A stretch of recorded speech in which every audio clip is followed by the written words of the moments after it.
बिस्मिल्लाहिर्रहमानिर्रहीम। अस्सलाम वालेकुम नाज़रीन, आप यूट्यूब चैनल देख रहे हैं। मैं इमरान खान हूँ। सबसे पहले मैं आपसे जो तज़किरा करता चला आ रहा हूँ, 2 वीलॉग्स में मैंने इसकी बात की कि पाकिस्तान में एक बारीक वारदात चल रही है और आजकल एक बड़ी खामोशी से कार्रवाई डाली जा रही है। ये कार्रवाई उस वक्त डाली जा रही है जब पाकिस्तान में एक बदतरीन बजट पेश किया गया है और ये बजट IMF का बजट है। यानी ये पहली मरतबा पाकिस्तान में ऐसा हो रहा है कि हुकूमत खुद ये कहने पर मजबूर है और हुकूमत खुद से ये बात कहती है कि वाकई में IMF से अप्रूवल लेने के बाद बजट को मंजूर किया गया है और इस हवाले से खबरें भी छपती रहती हैं। यानी हुकूमत इजाज़त लेती है IMF से कि हम ये कर लें या वो कर लें और IMF जैसे जैसे अहकामात देती है उसके मुताबिक ये काम करते हैं। बल्कि हुकूमत ने IMF को बहुत सारे इदारों में और बहुत सारी चीज़ों में एक्सेस दे दी है। ये पाकिस्तान की तारीख में पहले कभी नहीं हुआ था। लेकिन बड़ी ढिठाई से हुकूमत ना सिर्फ इन सारी बातों को तस्लीम करती है बल्कि वो ये कहते हैं ये वो पाकिस्तान के मफाद में कर रहे हैं। इससे पहले यही हुकूमत जो है वो इसी तरह के एलिगेशंस माजी की हुकूमत के ऊपर लगाती रही है, जबकि उस हुकूमत ने ये इकदाम नहीं किए थे। पहले जो है वो महंगाई भी ऐसे नहीं थी, हालात भी ऐसे नहीं थे।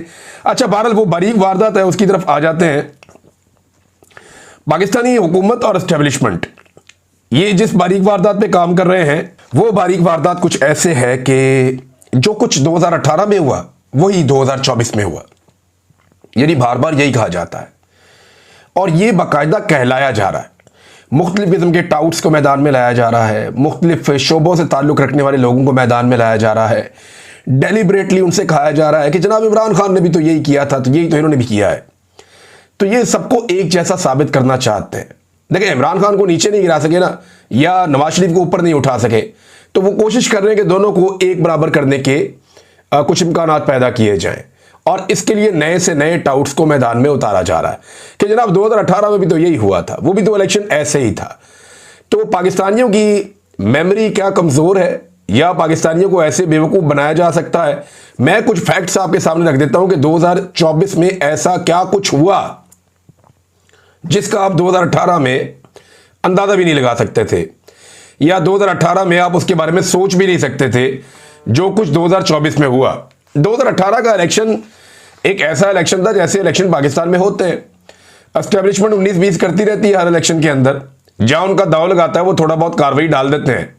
लेकिन 2024 का पूरा इलेक्शन जैसे डिजाइन किया गया, जैसे लड़वाया गया, जैसे उसके नताइज बनाए गए, ये पाकिस्तान की तारीख में इससे पहले कभी ऐसा इलेक्शन, ऐसा घटिया इलेक्शन हुआ ही नहीं। अब जरा चंद चीजें मैं आपके सामने रखता हूं और ये चंद चीजें मैं कह रहा हूं, ये बहुत सारी भी रख सकता हूं, लेकिन रिकॉर्ड की दुरुस्ती के लिए चीजें मैं आपके सामने रख रहा हूं। नंबर 1, 2018 में तमाम सर्वेज में पाकिस्तान तहरीक इंसाफ मकबूल तरीन जमात थी, लिहाजा उनकी हुकूमत बन गई।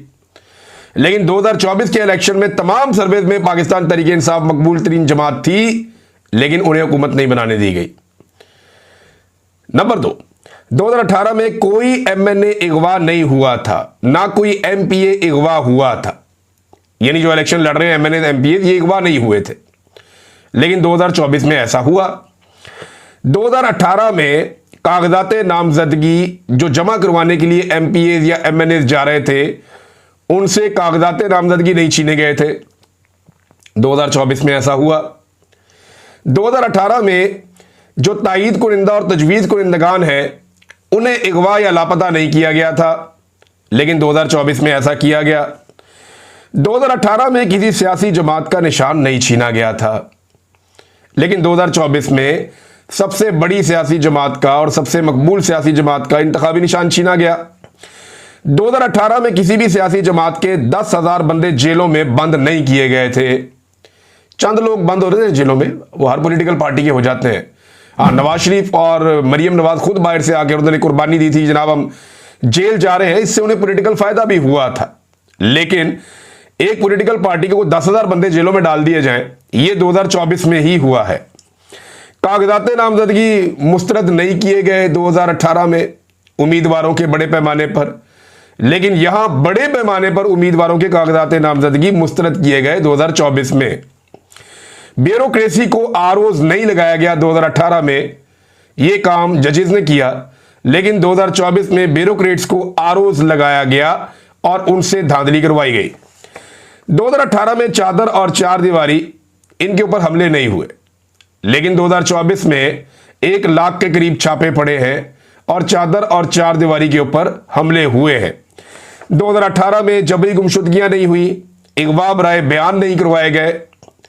अगवा बराए बयान का मतलब यह है कि बंदा उठाया, उसे गायब कर दिया, थोड़े अरसे के बाद वो बंदा सामने आया तो उसने कहा जनाब इमरान खान अच्छा आदमी नहीं है, इमरान खान बहुत बुरा आदमी है, तो जनाब मेरी जान छोड़ दे, मेरा पीटीआई से कोई ताल्लुक नहीं है। ये अगवा बराए बयान पाकिस्तान की एजेंसियों ने बंदे उठा उठा कर करवाए। ये 2024 में हुआ, 2023 में हुआ, ये 2018 में नहीं हुआ।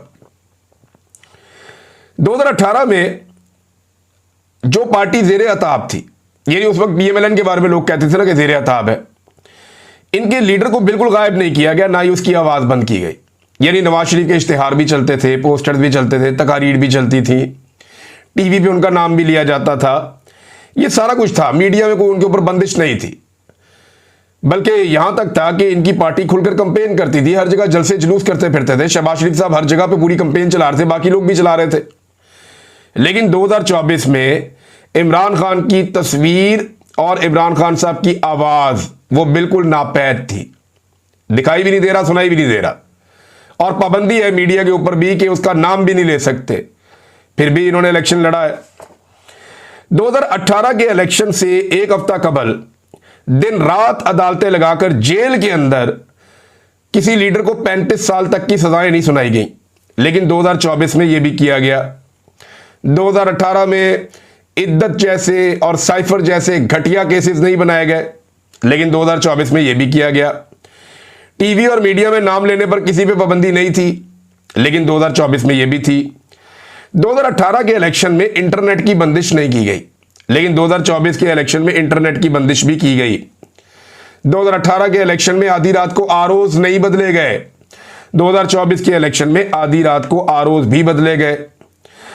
2018 के इलेक्शन में रिजल्ट रोककर सबको इकट्ठा करके 17 सीटों वालों को जाली फॉर्म 47 ऑफर नहीं किए गए, लेकिन 2024 के इलेक्शन में जाली फॉर्म 47 ऑफर किए गए उस वक्त जब पाकिस्तान तहरीके इंसाफ 180 नशिस्तों पर वाज़ेह बर्तरी के साथ जीत रही थी, हालांकि इनके पास अपना इंतखाबी निशान भी नहीं था। तो तब नताइज को रोका गया, सबको बुलाया गया, बिठाया गया, डराया गया और ने कहा यार जनाब आपको जाली फॉर्म 47 दे सकते हैं। इन्होंने कहा जी दे, और फिर जाली फॉर्म 47 का सौदा हो गया।